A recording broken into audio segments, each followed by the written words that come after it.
Hi guys, who are you? I am fine. मैं उम्मीद करता हूँ कि आप सब भी ठीक होंगे। गाइस, इस वीडियो में देखेंगे कि हम 5.0 फ्रीक्वेंसी की डिवाइस की आईपी कैसे चेंज कर सकते हैं। जैसा कि ये इसकी डिफ़ॉल्ट आईपी है 192.168.1.20। इसमें अब आपने क्या करना है कि जाना है सेटिंग में जाना है। सेटिंग में जाने के बाद आपने जाना है नेटवर्क में। नेटवर्क में ये आगे आ रहा है, शो हो रहा है 190, इसकी मेन आईपी जो इसकी वो शो हो रही है। इसको आपने क्या करना है, कट कर देना है।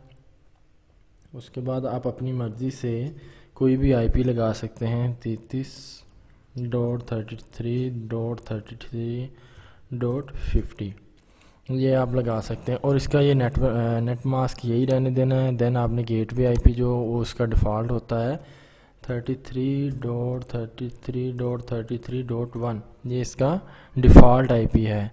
आपने क्या करना है, हर डिवाइस में ये लगाना है और देन ये सेव चेंज का ऑप्शन क्लिक कर देना है। जैसे ही रिबूट होकर आएगी तो इसकी मेन आईपी जो होगी ना 33 उसके ऊपर ये डिवाइस ओपन होगी। मुझे उम्मीद है कि आपको वीडियो पसंद आई होगी। अगर किसी चीज़ की समझ ना आई हो तो नीचे डिस्क्रिप्शन में मेरा लिंक मौजूद है, आप मुझसे रब्ता कर सकते हैं। Thanks for watching.